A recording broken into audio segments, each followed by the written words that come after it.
नाथ पूजियाए बनवा में जाए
कभी नहीं करनी चाहिए।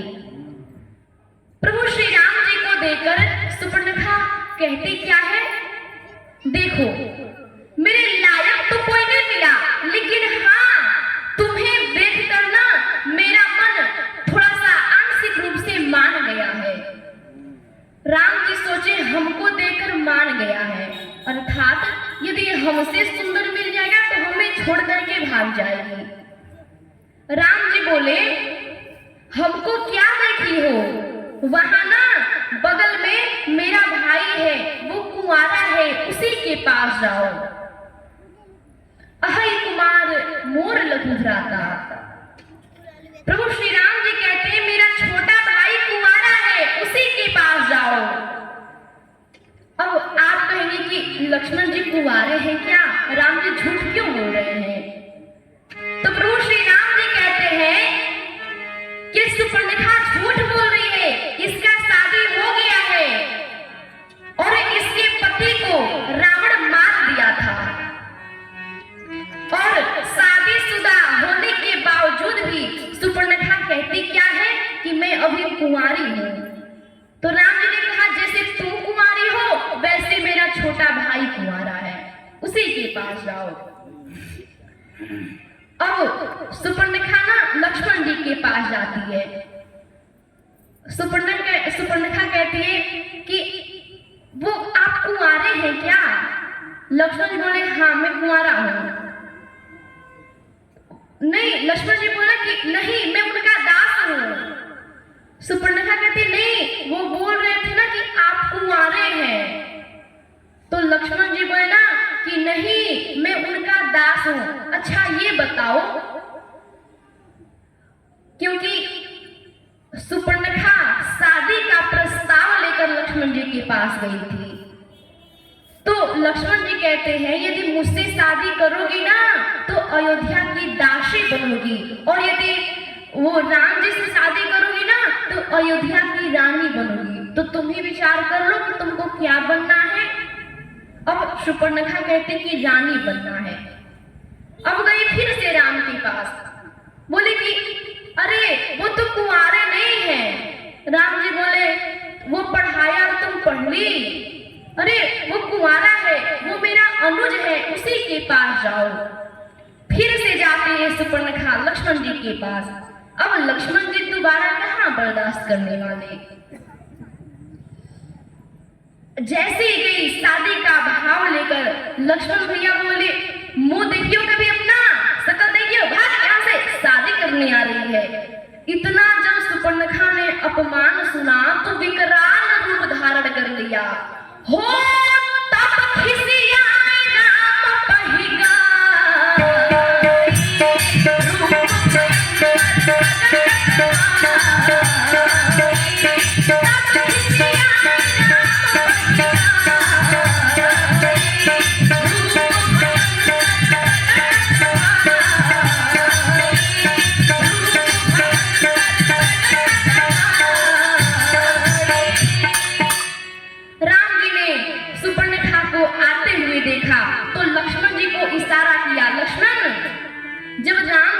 इशारा किया तो लक्ष्मण जी समझ गए कि राम जी क्या कहना चाहते हैं। लक्ष्मण अति लाघव सो नाक कान बिनु कीन्ह, ताके कर रावण कहा मनो चुनौती दीन्ह। लक्ष्मण जी एक ही बार में सुपर्णखा के कान और नाक दोनों काट लिए और बोले गिन लो, दोनों बराबर है ना, जाकर अपने भाई रावण को दे देना और उससे कहना ना कि लक्ष्मण ने चुनौती भेजा है। अब सुपर्णखा कटा हुआ नाक और कान लेकर के पहुंची राम खरदूषण के पास। खरदूषण विशाल असुरी सेना लेकर के राम जी से आए युद्ध करने के लिए। राम जी ने ऐसी माया रची कि खरदूषण आपस में ही लड़कर मर गए। अब आप कहोगे कि आपस में क्यों लड़े? क्योंकि ब्रह्मा जी से उन्होंने वरदान प्राप्त किया था कि हम दोनों एक में लड़कर मरे, ये हमको मारे और ये हमको मारे। क्योंकि वे लोग सोचे कि हम दोनों एक भाई हैं, हम दोनों एक दूसरे को मारेंगे ही नहीं, फिर अमर बन जाएंगे। प्रभु ने ऐसी माया रची कि खरदूषण को राम दिखने लगा और दूषण खर को राम दिखने लगा और दोनों ने एक में ही लड़ाई कर कर मर गए। अब खरदूषण जब मर गए तो सुपर्णखा पहुंची लंकापति रावण के पास। घोर गर्जना करते हुए बोली, दिन रात मदिरा पीकर सोते रहते हो, तुम्हें पता भी है शत्रु तुम्हारे सिर पे बैठे हुए हैं। रावण ने कहा अच्छा पहले प्रवचन बाद में देना, पहले ये बताओ कि ये नाक कहां से कटवा कर चली आई। सुपर्णखा कहती है पता है,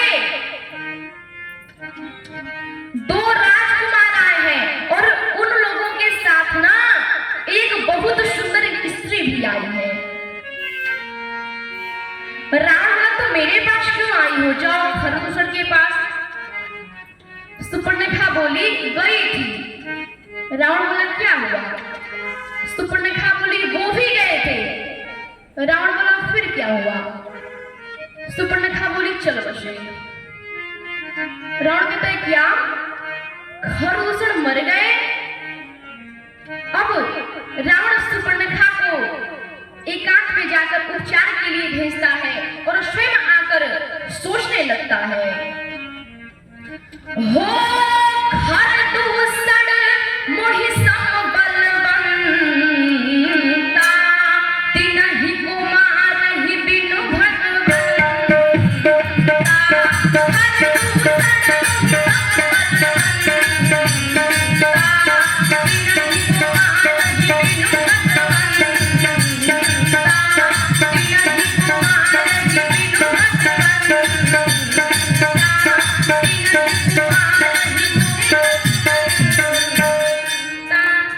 जितना बल मेरे में है उतना ही बल खर और दूषण में था। भगवान को छोड़कर दूसरा कोई इन्हें मार नहीं सकता है। खर दूषण मर गए, इसका मतलब एक ही है, लगता है प्रभु ने अवतार ले लिया है। और भगवान ने जब अवतार ले लिया है तो रावण तुझको भी तो मुक्त होना है ना, एक काम करो, भजन करना शुरू कर दो। फिर कहता है, हो भजनु ना तामस देहा, मन क्रम वचन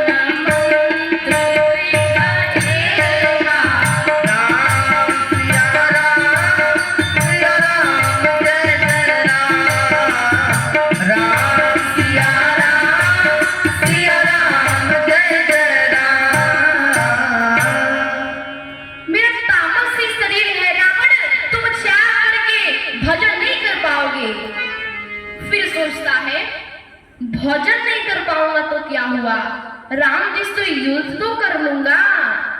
चल रावण अब युद्ध करके राम जी के हाथों से अपने प्राणों का त्याग कर दे और तू मुक्त हो जा। ऐसा विचार करके गया मामा मारीच के पास।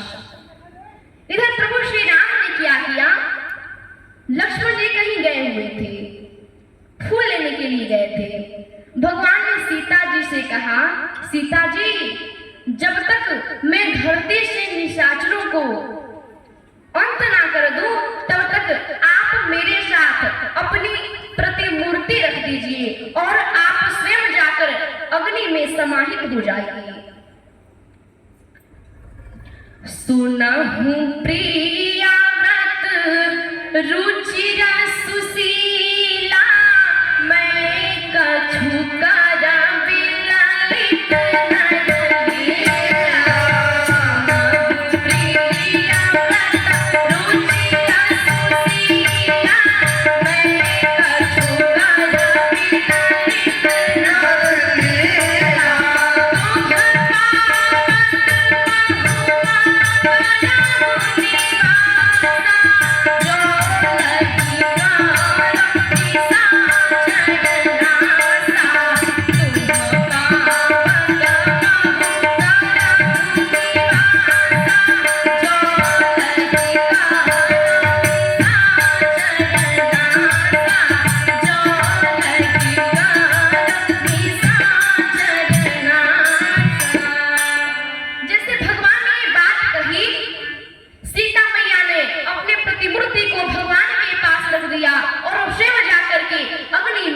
समाहित हो गई। इधर रावण पहुंचता है मामा मारीच के पास। मारीच ने जैसे रावण को देखा, सुबह सुबह अपने दरवाजे पे मारीच जान गया कि आज तेरा प्राण तो निश्चित है। अब दरवाजा खुला, रावण से पूछा, महाराज मुझे बुला लिया होता, आपने क्यों कष्ट किया? रावण ने कहा, नहीं, बात कुछ ऐसी थी ना कि मुझे आना पड़ा। मारीच बोला, क्या? रावण ने सारी घटना बताई और कहा, तुम हिरण बन करके और राम जी की कुटिया की ओर चले जाओ, स्वर्ण मृग बनकर जाना और मैं जानकी का हरण कर लूंगा। देखिए, मारीच भले ही निशाचर है, लेकिन वो राम जी का प्रभाव एक बार का देख चुका है। कब? विश्वामित्र जी के यज्ञ में। मारीच ने रावण को बहुत समझाया, क्रोध जातक जिनका क्रोध भी मोक्ष देने वाला है, उसकी भक्ति करो, ज्यादा अच्छा है, उनसे बैर मत करो। मारीच ने समझाया राम को, लेकिन रावण नहीं समझा। रावण कहता है, रावण ने मारीच की गर्दन पर तलवार लगा ली। बोला, अच्छा ये बता, तुझे मेरे हाथ से मरना है कि राम के हाथों से मरना है? अब मारे जान गया तो मरना तो निश्चित ही है। अब इसके हाथ से क्या मरूं? राम जी के हाथ से मर जाता हूं, राम जी के हाथ से मरना अच्छा है। तो मारीच सोचा, चलो आज राम जी के हाथ से मर जाता हूं। आज मारीच को स्वर्ण मृग बना करके रावण लाया। यहां जैसे ही सीता मैया ने स्वर्ण मृग को देखा, जिद करने लगी, प्रभु ये मुझे हिरण ना बहुत अच्छा लग रहा है, प्रभु मुझे यही मृग चाहिए, आप इसको लेकर के आइए। हो कंचन मृग बन कर आया,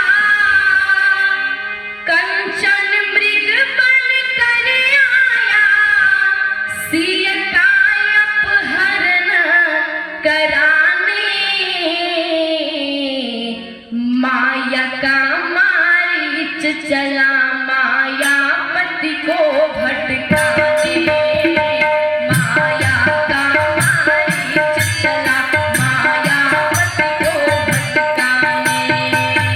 कंचन मृग बन कर आया, कंचन मृग बन कर आया, सिय का अपहरण कराने,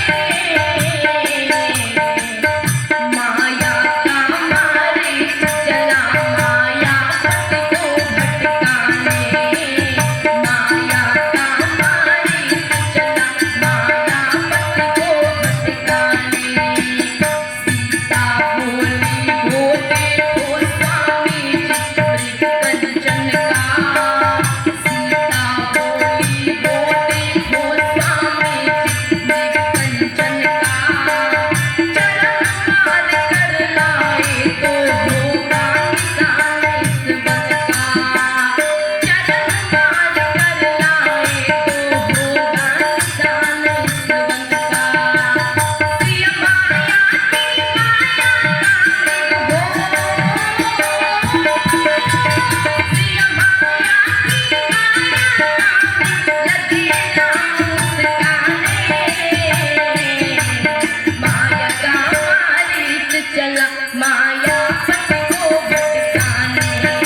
रघुवीर कृपाला